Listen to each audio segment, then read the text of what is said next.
안녕하세요. 정대현입니다. 이번 시간에 학습하실 내용은 기술통계 두 번째 파트입니다.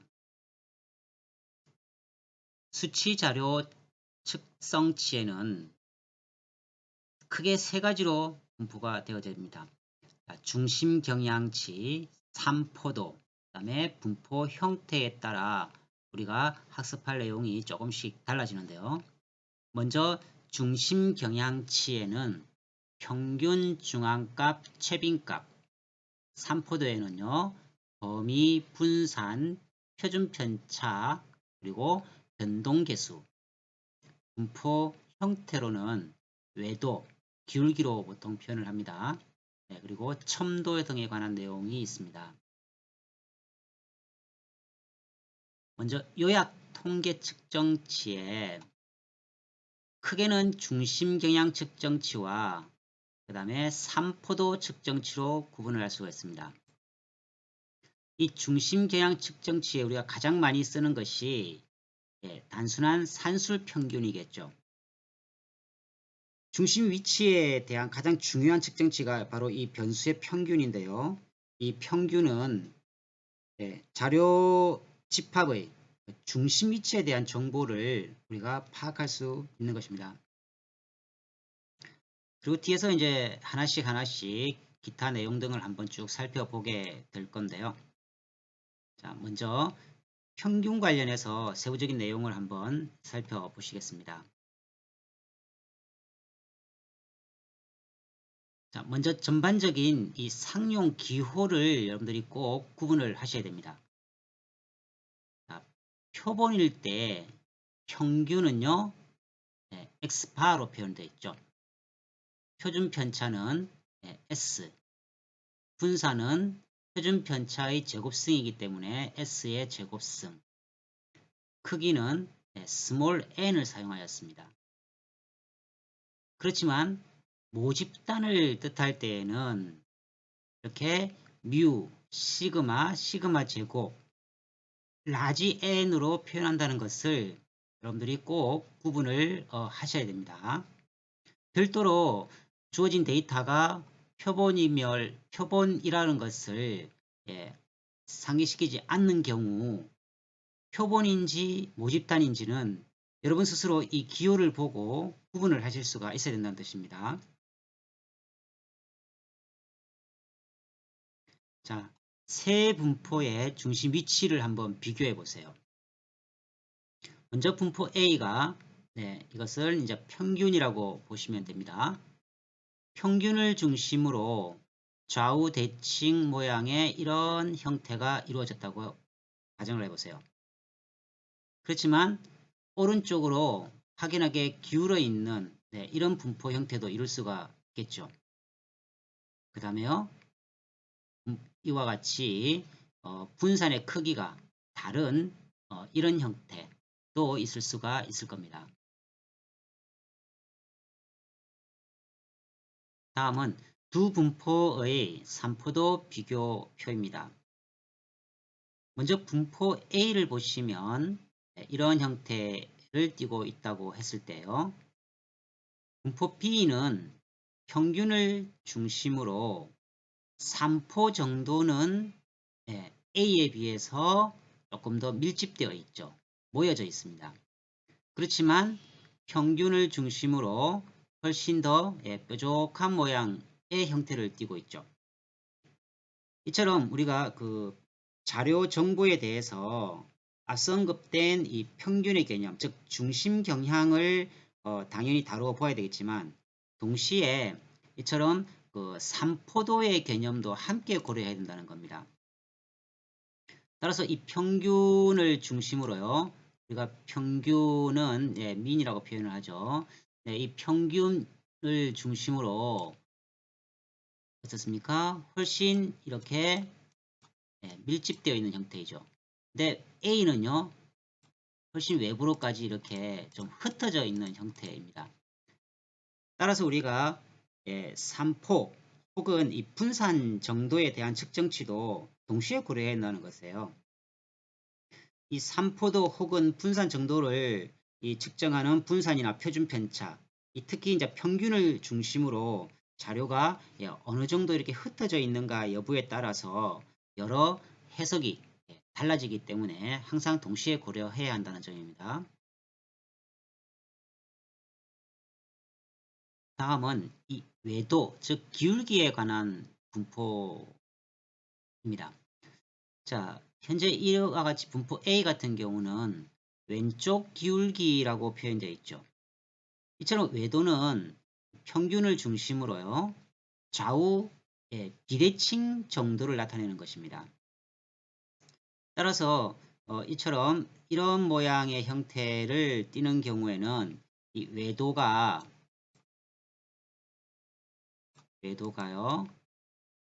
그래서 우리가 0보다 크다라고 표현을 합니다. 즉 왼쪽 기울기라고 하는 표현도 쓰고요. 이렇게 왼쪽 기울기라고 하는 의미 자체는 오른쪽으로 다른 말로 표현하면 오른쪽으로 이렇게 길게 이렇게 분포된 형태를 뜻하겠죠. 반면에요.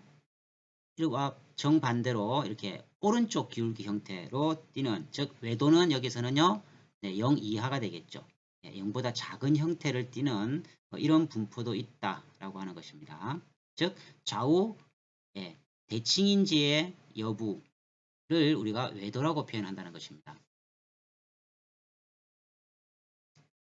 그러면 본격적으로 이 중심 경향치에 관해서 평균 중앙값 그리고 최빈값을 구하는 방법을 살펴보겠습니다.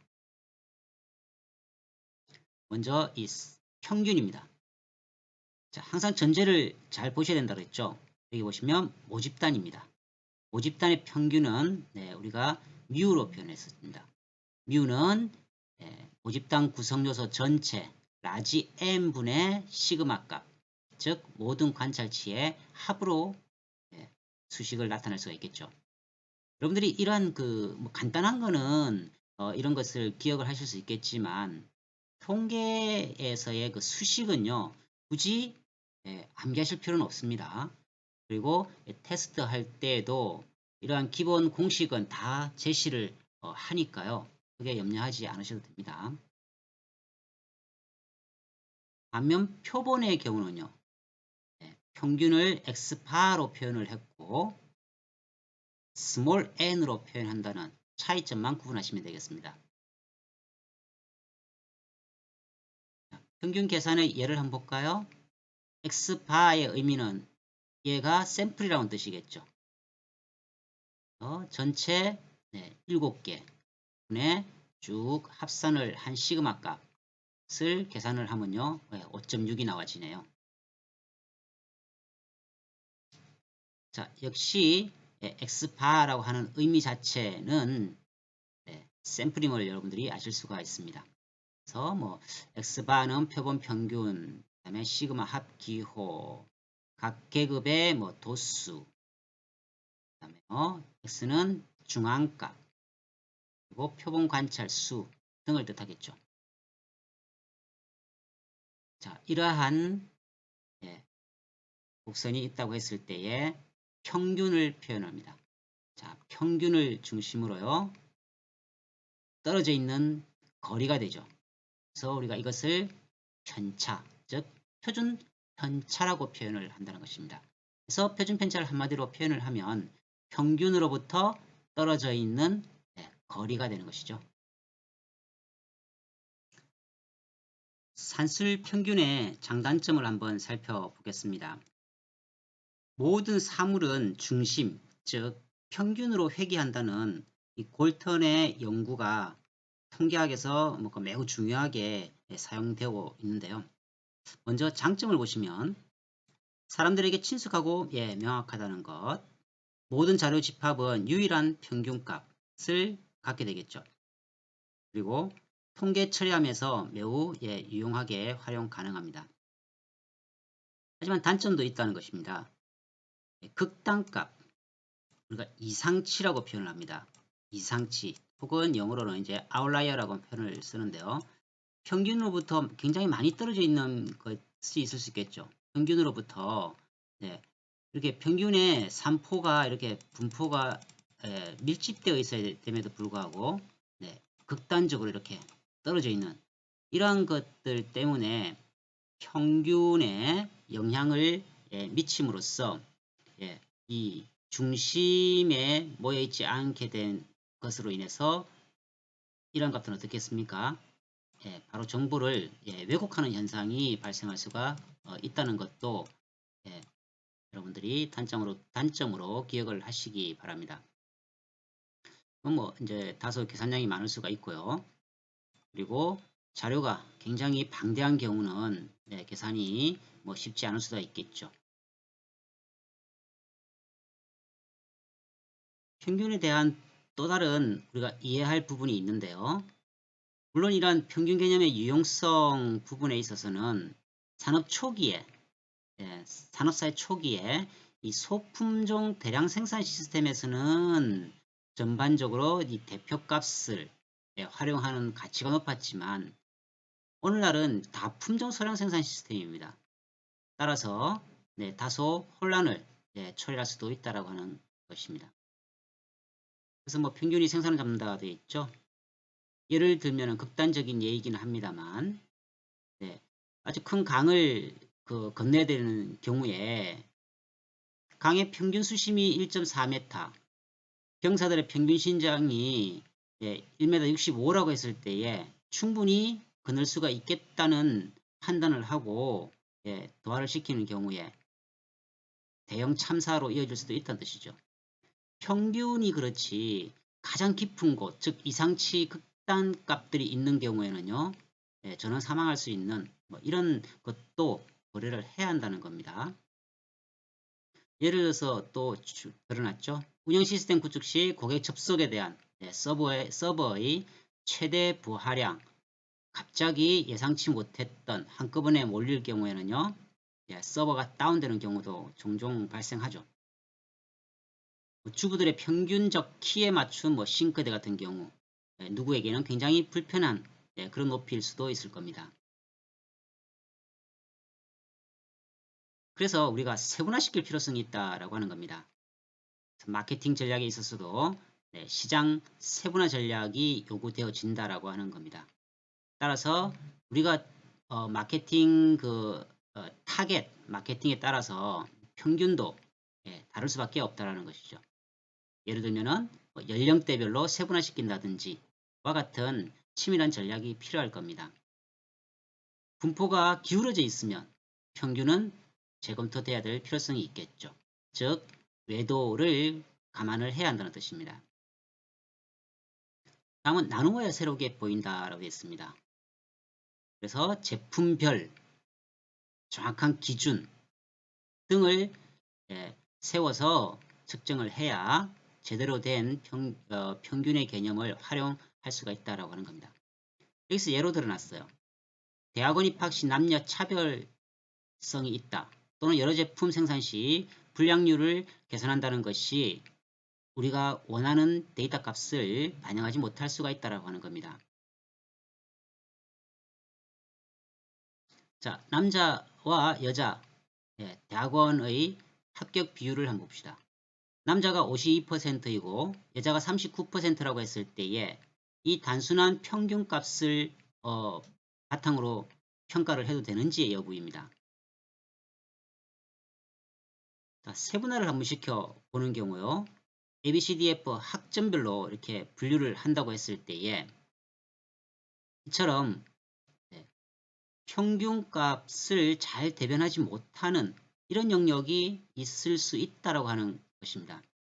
따라서 총합 개념인 이 52와 39% 단순 데이터 수치만을 가지고 평가를 했을 때에는 다소 왜곡된 정보를 우리가 결과를 낳을 수 있다는 뜻이죠. 제품의 불량률 개선에서도 마찬가지입니다.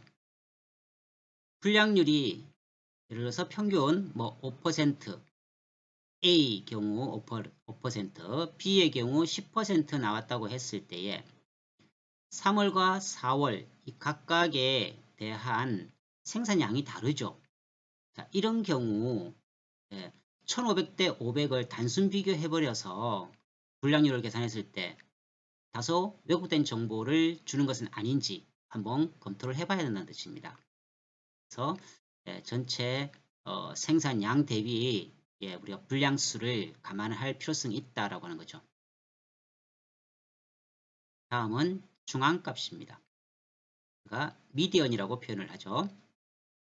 자, 이러한 중앙값 역시 중심 경향치 중의 하나이면서 순서로 쭉 배열이 되어 있으면 가장 중앙에 있는 값을 뜻하겠죠. 그래서 총 개수가 홀수 개이면 중간값이 될 것이고요. 짝수인 경우는요. 그 중간 두 개의 값의 평균이 바로 중앙값이 된다라고 하는 것입니다. 이런 경우는 어떤 장점이 있겠습니까? 물론 전제가 있었죠. 소트를 쫙 시켜 놓은 상황입니다. 작은 값에서 큰 값이나 큰 값에서 작은 값으로 소트를 쭉 시켜 놓은 거에 중간값. 이것은 극단값의 영향을 받지 않겠죠. 자, 공식은 이렇게 되겠습니다. 관찰치 수에 따라서 항목값을 계산을 해줘야 될 겁니다. 예시를 보시면은요, 총 7개죠. 그러면 중간값인 4 부분이 바로 중앙값이 될 겁니다. 그렇지만 짝수계인 경우는요, 또 다른 형태를 띠겠죠. 8개인 경우니까요. 이런 경우는 이러한 공식을 적용을 해서 이 사이에 있는 4와 5의 평균인 4.5를 위치를 계산을 하고 그 다음 중앙값을 계산을 해야 된다는 뜻입니다. 다음은 빈도에 관한 문제입니다. 최빈 값이라고 되어 있죠. 역시 중심 경향치 중에 하나였습니다. 빈도가 가장 많은 값, 그 다음에 극단값의 영향을 역시 중앙값과 마찬가지로 받지 않는다는 장점이 있습니다. 최빈값은요. 반드시 있는 것은 아니겠죠. 없을 수도 있고 또한 여러 개 있을 수도 있다라고 하는 것을 기억을 하시기 바랍니다. 따라서 수치나 범주 자료에도 유용하게 활용을 할 수가 있겠습니다. 그러면 지금 조금 전에 언급된 평균과 중앙값과 최빈값을 한번 비교를 해보세요. 자, 이런 분포인 경우, 즉 오른쪽 꼬리 형태죠. 궤도가 이렇게 형성되어 있을 때에 보시면 평균이 쪽에 위치해 있습니다. 평균. 그 다음에 모드가 여기 있죠. 즉 최빈값이 여기 있습니다. 그럴 경우 중앙값은 이렇게 나올 수도 있고요. 또 다른 형태로 자 왼쪽 꼬리 형태의 분포를 띠는 경우 평균이 여기 있을 때 바로 모드가 이 위치가 있죠. 최고 빈도가 높은 최빈값입니다. 시 중앙값은 이쯤에 위치가 됩니다.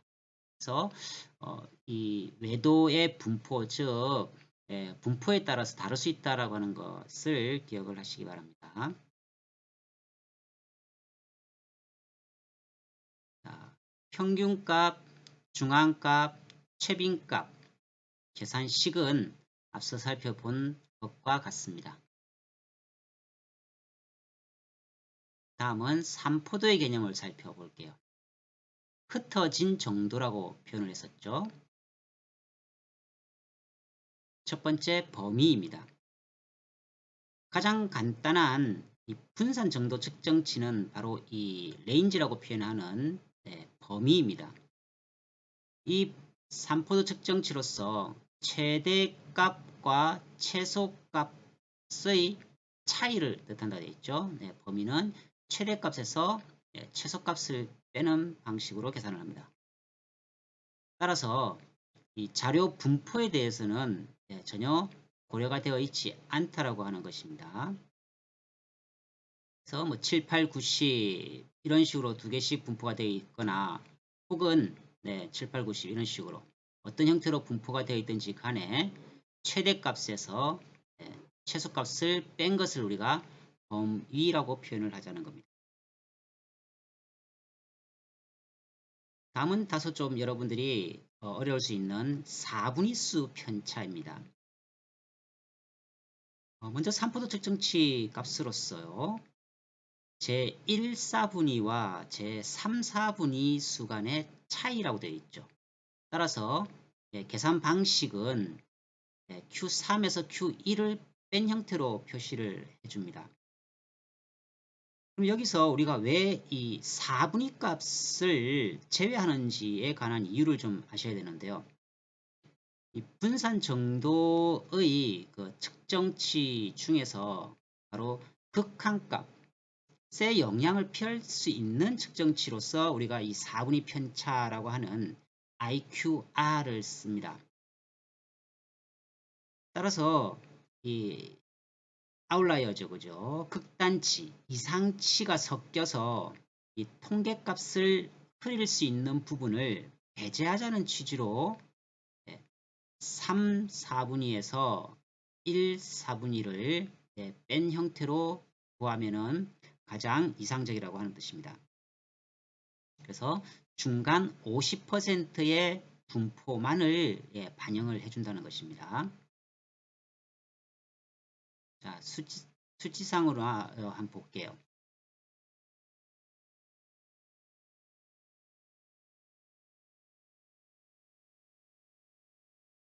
다음은 분산과 표준 편차입니다. 자, 먼저 분산의 정의 정도를 아셔야 되겠죠. 분산은 표준 편차의 뭡니까? 제곱승 값입니다. 그럼 왜 제곱승을 하는지에 대한, 즉 양수화를 시킨다는 것이죠.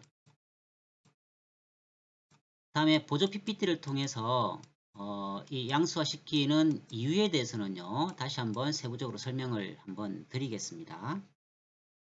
어쨌든 분산은 평균과 마찬가지로요, 이 모든 자료를 빠뜨리지 않고 계산하는, 즉 산푸도 측정치입니다. 따라서 전체 자료의 그 정보를 망라할 수 있다고 하는 특징을 가지고 있기 때문에 우리가 표준 편차 분산을 가장 많이 활용한다라고 하는 것을 먼저 기억을 하시고요. 자, 보시면 X파, 즉 표본인 경우와 모집단인 경우를 일단은 구분을 하고 있죠. 자, 평균이 8.3으로 계산됐습니다. 이렇게 4, 6, 8, 10, 12의 경우 평균이 8.3으로 계산이 되겠죠. 분산과 표준 편차는 이러한 평균을 중심으로 좌우로 어느 정도 분포가 되어 있는가를 고려하는 것입니다. 그래서 우리가 이제 표준 편차를 다시 다른 표현으로 정의를 하면은요, 분산의 뭐가 되겠습니까? 양의 제곱근으로 정의를 할 수가 있겠죠. 다음은 산포도 기호입니다. 자, 앞서 살펴보았지만 분산은요, 모집단의 경우 시그마 제곱, 그 다음에 표본의 경우는 S제곱으로 표현을 했습니다. 자, 산포에 관한, 즉 분산에 관한 내용을 조금 더 살펴보겠습니다. 제품이나 서비스가 제공될 때 프로세스가 정확하게 동일한 결과를 가져오는 것이 아니다라고 되어 있습니다. 그 이유가 바로 이 산포에 따라서 달라질 수 있다는 뜻이에요.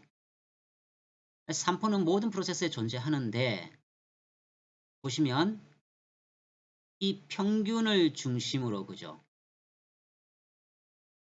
음의 값도 있을 수 있고 양의 값도 있을 수 있고 또 굉장히 진폭이 큰 다양한 형태로 분포가 가능하겠죠. 따라서 평균과 함께 분산을 또는 표준 편차를 동시에 고려해서 통계학적 유의미성을 해석을 해야 한다는 것이 중요합니다. 자, 산포의 이해를 한번 더 돕기 위한 내용입니다. 자, 지각대장 김대리의 고민이라 되어 있죠. 목표는 8시까지 출근하기입니다. 자, 집에서 회사까지 평균 40분이 소요된다고 했을 때요. 그러면 여유가 있게, 즉 7시 10분에 출발하면 10분 정도의 여유가 있다라고 생각할 수가 있겠죠.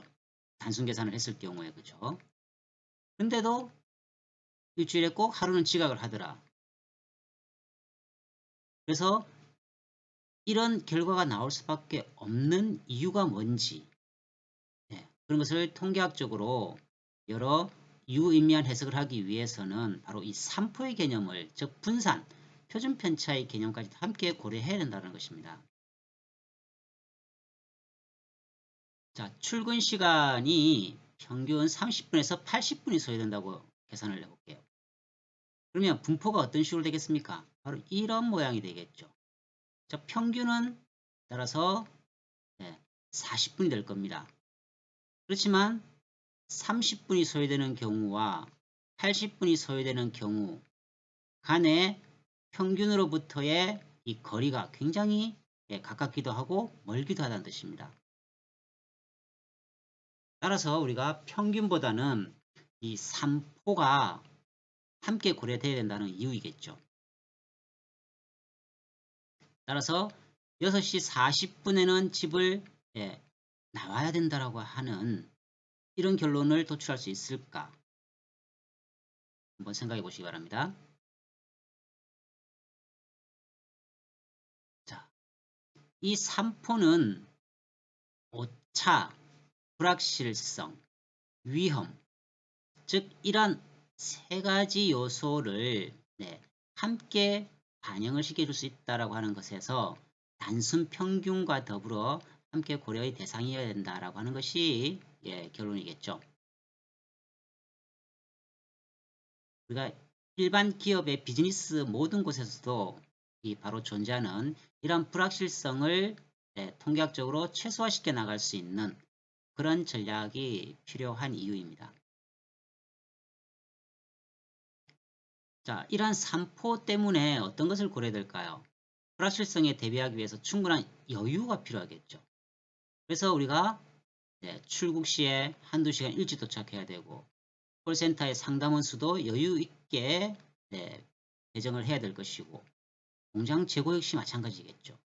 그래서 우리가 이 충분한 여유 재고 부분을 안고 가야 되는 이런 또 자연히 비용 절감과는 배치되는 이런 것으로 작용하겠죠.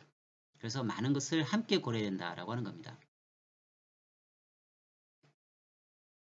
자, 타이틀이 평균보다는 3포라고 되어 있습니다. 경영자에게 그래서 중요한 것은요. 최대한의 이 분산, 즉 표준 편차 등을 줄여나갈 수 있는 효율, 효과적인 경영 전략을 수립해야 되겠습니다. 따라서 이러한 3포의 중요성을 충분히 인식할 필요성이 있다라고 하는 겁니다. 다음은 모집단 분산 계산식입니다. 수치상으로 이렇게 계산이 되어 있으니까 굉장히 복잡해 보이죠. 그리고 이런 공식 자체를 암기할 필요성은 없다라고 말씀을 드렸습니다. 어쨌든 우리가 평균을 뺀 값, 즉 변수에서 x1, x2, xn이라고 하는 이 변수에서 혹은 별량이라고 표현도 합니다. 변수 별량에서 평균을 빼놨죠. 평균을 뺀 값을 어떻게 했습니까? 양수화 시켰습니다. 제곱성을 통해서 양수화 시킨 값 전체를 시그마 값으로 그죠? 전체 합산을 해서 개수로 나눈 이러한 분산의 공식을 잘 이해를 하시기 바랍니다. 여기에서 n, x, mu, 시그마 등의 기호는 여러분들이 구분을 하셔야 되겠죠. 여기서 하나 주의할 점이 있습니다. 분모에 현재는 n이라고 라지 n을 썼죠. 근데 얘가 표본일 경우는요. 표본의 분산을 계산할 때에는 n-1개를 이용해야 된다라고 하는 것을 꼭 기억하셔야 됩니다. 바로 이 통계 용어에서 자주 나오는 바로 이 자유도의 개념을 여러분들이 좀 이해를 하셔야 됩니다. 자, degree of freedom의 약자입니다. 여기에 대한 개념 역시 보조 PPT를 통해서 세부 설명을 조금 드릴 수 있도록 그렇게 하겠습니다. 어쨌든 표본 분산을 계산할 경우는 large n이 아닌 small n-1개의 바로 이 자유도 개념으로 적용을 해야 분산을 구할 수 있다고 하는 것을 꼭 기억을 하시기 바랍니다. 그 다음에 표준 편차죠. 표준 편차는 말 그대로 제곱승이었으니까 그죠. 양수화 시킨 것을 루트로 씌우면 되죠. 그래서 표준 편차는 분산의 양의 제곱근으로 정의를 한다라고 말씀을 드렸습니다. 공식을 굳이 한다면 이렇게 루트로 씌운다는 개념만 적용을 하시면 되겠죠. 표본은요. S제곱승으로 표시를 하고 자유도의 개념 때문에 n-1을 사용한다는 것을 꼭 기억을 하시고요. 이런 식으로 적용을 하죠.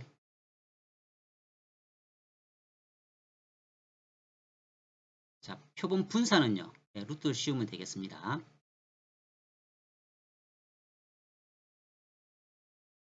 따라서 모집단의 분산, 표준 편차와 표본의 분산과 표준 편차 계산 공식을 정확하게 구분을 하시기 바랍니다. 자, 표준 편차에 관한 내용을 조금 더 살펴보겠습니다. 평균과 관련하여 상대적인 위치를 알 수 있다라고 되어 있죠. 평균으로부터 떨어져 있는 거리였으니까 그죠? 그래서 우리가 이러한 3포의 개념인 표준 편차를 이용한다라고 하는 것입니다. 여기에서 우리가 이 정규 분포의 이제 경험률이라고 하는 것이 나옵니다. 이 정규 분포에 관련된 것은 다시 뒤에서 한번 상세히 살펴보겠습니다. 다음은 변동계수의 개념이 언급되어 있습니다. 기존에 우리가 주로 활용하는 것 중에 표준 편차라고 있었죠. 혹은 제곱승의 분산의 개념이 있었습니다. 그러면 이 변동계수의 개념은 왜 필요할까를 정확하게 사용 용도를 이해를 좀 하셔야 됩니다. 보시면 상대적 산포도라고 되어 있습니다. 그리고 항상 프로테이지 값을 갖죠. %로 계산을 합니다. 평균에 대한 변동 상대값으로 정의를 할 수가 있고요. 이러한 변동 개수는 서로 단위가 다를 때 단위가 다를 수가 있겠죠. 나중에 예를 통해서 한번 구분을 해 보실게요. 단위가 서로 다를 때 유용하게 활용된다라고 하는 것을 기억하시면 좋겠어요. 그리고 2개 이상 집단을 평가할 때 활용 가능하다. 계산식 CV는 이렇게 계산을 해놨죠. 이거는 샘플이겠죠. 그죠? 그래서 X파 분의 S입니다. 그럼 당연히 모집단인 경우는요. 뮤분의 시그마가 되겠죠. 그리고 곱하기 100의 100분 비율로 표현을 해 주셔야 됩니다. 자, 예를 한번 보실게요. 자, 어느 기술자가 이 변동폭이 더 큰가 라고 하는 질문입니다. 기술자 A부터 한번 보세요. 자, 평균이 40이죠. 그 다음에 시그마가 5입니다. 기술자 B는요. 평균은 160이 되는 반면 시그마 값 역시 15로 높아요. 단순히 우리가 평균만을 비교할 것인지 아니면 시그마 값만 단순 비교를 할 것인지에 있어서 우리가 변동 계수라고 하는 것을 계산을 해서 비교를 하라고 하는 의미입니다. 자, CV 공식이 이렇게 됐었죠. 이제 뮤로 표현되어 있으니까 그죠. 뮤 분의 시그마입니다. 그래서 기술자 A 같은 경우는 뮤 분의 시그마 곱하기 100 하니까 어떻게 나옵니까? 12.5%가 나와요. 기술자 B는요. 160분의 15 곱하기 100 그래서 9.4%가 나옵니다. 자, 요약 정리를 조금 해볼게요. 우리가 변동계수를 활용하는 이유는 이 서로 다른 평균, 즉 40과 160의 의미도 부여를 해야 되겠지만 더불어서 표준 편차 5와 15를 가진 이 두 기술자의 혹은 집단을 비교할 때 상대적 산포도 비교 방법이라고 했습니다. 물론 기술자 A는 평균을 기준으로 이렇게 분포가요. 밀집되어 있죠. 5니까요. 반면 기술자 B는 어떻습니까? 많이 이렇게 좀 흩어져 있는 경우를 뜻하겠죠. 그렇다고 해서 이 기술자 B가 훨씬 불완전한 요소를 많이 가지고 있다. 즉 밀집도가 더 크다라고 할 수 있을까라고 하는 겁니다. 이 두 집단 중에서 어느 집단이 평균에 더 밀집되어 있는지를 비교하기 위해서 바로 이 변동계수를 쓴다고 한 것이죠. 실제 CV를 계산을 해보았더니 기술자 A는 12.5%가 나왔고요. 그 다음에 기술자 B는 9.4가 나왔습니다. 즉 변동계수가 작을수록 즉 기술자 B가 더 밀집되어 있다라고 표현, 즉 결론을 내리셔야 된다는 뜻입니다. 우리가 여기서 항상 100분율로 이렇게 표현을 했었죠. 다르게 표현을 하면 작은 곳이 즉 기술자 B가 더 일정하다라고 하는 결론을 내려야 됩니다. 단순히 표준 편차를 가지고 비교했을 때는요. 기술자 B가 훨씬 어떻게 해요? 더 산포도가 크죠. 그렇지만 CV를 계산했더니 훨씬 더 작고 일정하다라고 결론을 내릴 수 있다는 뜻입니다. 반면 기술자 A는 어떻습니까? 이 CV 값이 훨씬 크기 때문에 편차가 크다고 결론 짓고요. 필요하다면 별도의 추가 관리를 위한 이런 관리 방안이 필요하다는 것이 결론이겠습니다. 그럼 지금까지 살펴본 산포도 측정치를 한번 요약해 보세요. 범위는 라지 값에서 최소 값을 뺀 것이었죠. 전체 산포도의 개념이었습니다. 그래서 4분위 편차는 Q3에서 Q1을 뺀 값, 즉 중간 50%의 산포도를 반영한 것이었습니다. 표준 편차, 평균으로부터 떨어져 있는 거리였죠. 그 다음에 분산은 제곱승한 값이었습니다. 변동계수는요. 평균 분의 표준 편차 값으로서 상대적 변동값으로 작은 것이 더 일정하다라는 결론으로 통계 의미를 부여하셔야 된다고 했습니다.